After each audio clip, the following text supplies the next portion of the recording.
السلام عليكم ورحمة الله وبركاته. أصحابتك وحرين جانل كمركز السود وهذا أدي هذا سنتين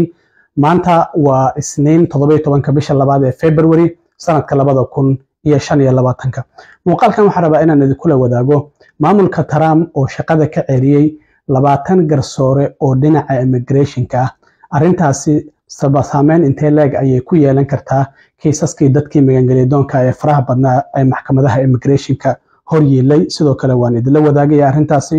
waxa jirta in sidoo kalena maamulka magaalada New York maayarka magaalada New York in dacwado musuqmaasuq oo ku socday wasaaradda cadaaladda ay gabi ahaanba tuurtay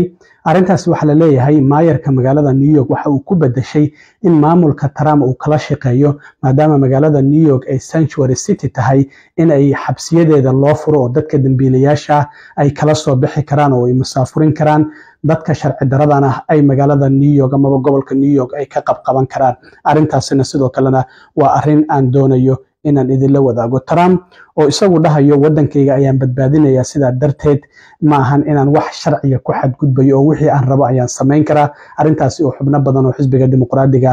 aad uga careysiisana sidoo kale waan idin la wadaagaya balse marka hore aan ku bilaabo maamulka Trump ayaa waxa la leeyahay waxa uu shaqada ka ceeriyay 20 garsoore oo dhinaca immigration ka iyadoo sidoo kalena maamulku uusan wax faahfaahin ka bixin sababta rasmiga ah uu shaqada uga ceeriyay jimcihii ayaa waxa la sheegayaa in 13 garsoore oo aan wali la dhaarin shaqada laga ceeriyay Trump shaqaalaha uu bartilmaameedsanaya waxay yihiin shaqaalaha federaalka ee muddo ka yar 2 sano shaqada ku jiray shaqaalahaasi waa shaqaale si toos ah aan wali loo hayr gareynin sida darteed shaqaalahaasi ayuu bartilmaameedsanaya marka waxa la leeyahay jimcihii 13 shaqaale ayaa shaqada laga ceeriyay iyo sidoo kale 5 caawiye oo iyaguna garsoorayaashaas waxay ahayn kuwa immigration judgeska oo maxkamadaha dhinaca immigration-ka iyagu fariista go'aan ka gaar arintaasi waxa cadeeyay Matthew Bix oo ay ku jireen shaqaalahaasi midowgooda oo la yiraahdo International Federation of Professional and Technical Engineers ayaa arintaasi xaqiijiyay oo waxay yireen waxay qayb ka ahayn shaqaalihii federaalka ee Trump shaqada uu ka ceeriyay laba garsoore oo kale ayaa jirtay sidoo kalena isla sidaas iyagana garsoore immigration oo shaqada laga ceeriyay ilaa hadda ma cadda sababta Trump uu shaqaalahaasi dhinaca immigration-ka garsoorayaashaasi oo maxkamadaha immigration-ka fadhiyay shaqada uga ceeriyay garsoorayaashan waxay yihiin garsoorayaasha dadka wadanka sharci darada ku soo galay la horgeeyo kadibna kiiskooda magangalyadoonka go'aan ka gaaro oo qofkaasi ama magangalyo u ogolaada ama u diida marka sidaa darteed hadiiba shaqaalihii maxkamadaha federaalka shaqada laga ceeriyay macnaheedu waxay tahay in kiisaskii hadda ay wali sii kordhayaan waxa sidoo kale wasaaradda cadaaladda oo ay hoos yimaadaan in ka badan 700 oo garsoore oo maxkamadaha federaalka fariista ee dhinaca immigration-ka ayaa waxa ay iyaduna faahfaahinaysan ka bixin sababta 20kaasi garsoore shaqada looga ceeriyay marka waxa muuqata in hadda kiisaska dhinaca magangalyadoonka ee maxkamadaha immigration-ka ee federaalka hor yaala ay kor u dhaafayaan 3.7 milyan oo kiis marka hadii marka garsoorayaashii go'aanka ka gaari lahaa kiisaskaasi shaqada laga ceeriyay macnaheedu waxay tahay in muddo dheer ay qaadan doonto oo sanado ah in kiisaskaasi go'aan laga gaaro marka dadka hadii maxkamada ay ugu jireen waxa laga yaabaa in hadda maxkamadoodii laga saaro kuwa kale oo ballan maxkamadeed heli lahaana aysan ballan maxkamadeed helin maadaama la yareynayo garsoorayaashii dhageysan lahaa kiisaskaasi oo hadda qaarkood shaqada laga ceeriyay marka hadda waxa la leeyahay 20kaasi garsoore mid kasta oo shaqada laga ceeriyay sanadkii waxa uu dhageysan lahaa kiisas u dhaxeeya 500 ilaa 700 marka hadda waxay noqonaysaa hadii xisaabta la isku dhufto marka ku dhufo 20 garsoore oo midkiiba 500 ilaa 700 oo kiis uu dhageysan lahaa sanadkii laakiin shaqadii laga ceeriyay arintaasi marka waxay leeyihiin kiisas garsooreyaal fara badan oo maxkamadaha federaalka fariista macnaheedu waxay tahay in kiisas fara badan go'aan laga gaaro laakiin maadaama hadda la sii yareynayo arintaasi waxay noqonaysaa in ballamihii maxkamadaha ay iyaguna waqti kale ay sii qaataan sababtoo ah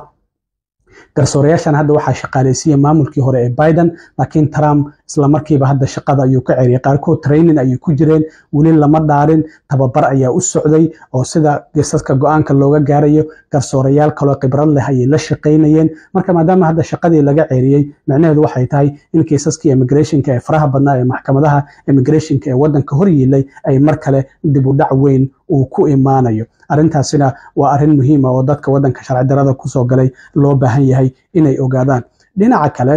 maayarka magaalada New York Eric Adams waxaan ogeyn bishii September in lagu soo ogay dacwado laaluush iyo musuqmaasuq in shirkadda diyaaradaha ee Turkish Airlines iyo mas'uuliyiin Turki ah in lacagtaasi uu ka qaatay xilligii ololaha doorashada uu ku jiray isla markaana qaar ka mid ah shaqaalihiisa xitaa guryahooda la baaray isaga taleefanadiisii laga qaatay qaarkood waa iscasileen marka maamulka Trump ayaa si lama filaan waxay toddobaadkan ugu dhawaaqeen in dacwadihii musuqmaasuqa ee loo haystay maayarka magaalada New York gabi ahaanba meesha laga saarayo waxa la leeyahay maayarka New York waxa maamulka Trump uu ka ogolaaday in uu la shaqeeyo maadaama magaalada New York ay tahay sanctuary city oo aysan xaq u lahayn inay la shaqeyso dowladda federaalka hadda waxa uu ku bedeshay hadii dacwadahaasi laga joojiyo waan idila shaqeynaya xabsiyada waan idin furaya magaalada New York dambiilayaasha ku jira waad la soo bixi kartaan dadka sharci darrada ee magaalada ama gobolka New York ku noolna waa soo qabqaban kartaan xitaa toddobaadkan Fox News ayaa Mayor Eric Adams iyo ninka Trump uu xilsaaray arrimaha xadka iyo masaafurinta Tom Haman iyagoo qoslaya ay ka soo wada muuqdeen uu leeyahay hadda waa naloo ogol yahay in aan dadka sharci darrada ee dambiilayaasha aan ka soo qabanno gobolka New York marka toddoba dacwad ooge oo wasaaradda cadaaladda ay horey ugu xil saartay in ay baaraan arrintan oo dacwadahan la socdaan ayaa iscasilay waxay yiraahdeen kiiskan waxa sii wadi kara qof nacasa iyo qof fulaya oo kaliya sida darteed waa iscasileen marka dacwadihii musuqmaasuqa iyo laaluushka oo Mayor Eric Adams ku socday wasaaradda cadaaladda gabi ahaanba meesha waa ay ka saartay waxa la leeyahay marka waxa uu ku bedeshay in dacwadahaasi hadii la iga tuuro maamulka Trump waa la shaqeynaya maamulka Trump hore waxa uu yiri sidoo kale arrintan waa arrin siyaasadeed dacwadaha musuqmaasuqa ee Mayor Eric Adams lagu soo oogay marka hadda arrintaasi sidoo kalena waa arrin jirta oo Mayor Eric Adams gabi ahaanba dacwadihiisii waa la tuuray sida darteed waxa loo maleynayaa inuu diyaar u yahay hadda inuu la shaqeeyo maamulka Trump soo qabashay dadka sharci darrada gaar ahaan kuwa xabsiyada ku jira maadaama wasaaradda cadaaladda gabi ahaanba dacwadahaasi ay meesha ka saartay dhinaca kale Trump ayaa waxa uu shalay bartiisa Truth Social ku soo qoray qofkii doonaya wadankiisa inuu badbaadiyo ma ahan inuu sharciga ku xadgudbayo marka Trump waxa uu banaysanayaa arrintan hadda wasaaradihii dowladda oo Elon Musk uu ogolaaday inuu dhaxgalo oo isla markaana lacag fara badan oo la qasaarinayay la badbaadiyo shaqaalihii dowladda federaalka shaqada laga ceerinayo hadda la leeyahay 75,000 ayaa hadda shaqadii ka tagtay oo ogolaatay emailkii loo diray 100,000 ilaa 200,000 oo bartilmaameedsanaya maamulka Trump in shaqaalaha federaalka shaqada laga joojiyo marka sida darteed waxa arrintaasi aad uga carooday madaxweyne ku-xigeenkiisii hore Mike Pence oo isagu soo sheergareeyay qoraal uu soo qoray sanadkii 2010 uu leeyahay waxa loo baahan yahay in dastuurka loo hoggaansamo Adam Schiff oo ku jira aqalka sanadka oo dimuqraadiya wuxuu yiri Trump waxa uu hadlay sidii kaligii taliye dhab ah oo run ah sida darteed Matt Ridge oo isaguna ka tirsan Congress-ka oo dimuqraadiya wuxuu yiri Trump waxa uu muuqdaa in uu rumaysan yahay in isagoo ku marmarsiyoonaya wadanka ayaan badbaadinaya in uu wax kasto sameyn karo oo awoodiisa wax kasto uu isticmaali karo marka ninkan Trump waxa uu macnaheedu qoraalkan uu soo qoray ay tahay haddii wadankayga aan badbaadinayo ma ahan inaan wax sharciya ku xadgudbayo oo wixii aan rabo ayaan sameyn karaa arrintaasi ayaa Trump bartiisa Truth Social uu ku soo qoray walow hadda mudaharaadyo fara badan oo shaqaalaha federaalka oo shaqada laga ceerinayo ay socdaan garsoorayaal qaarkood ay hor istaageen laakiin garsoore ayaa u ogolaaday mar kale maamulka Trump in uu sii wadi karo shaqaalaha federaalka in shaqada laga ceeriyo laakiin intaasoo dacwadoodo kala duwan ayaa ku furan maamulka Trump gaar ahaan waaxdan uu u xil saaray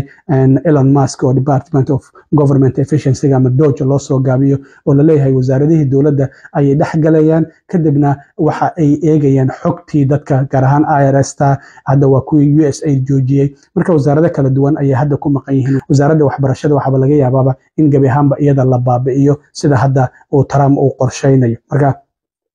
arrimahaasi ayaa jira waan arki doonaa sidoo kale waxyaabaha soo kordha asxaabi aad iyo aad u mahadsantiin intaan mar kale kulmi doono waa saaxiibkiin cilmi waaro idin la sida iyo nabadgelyo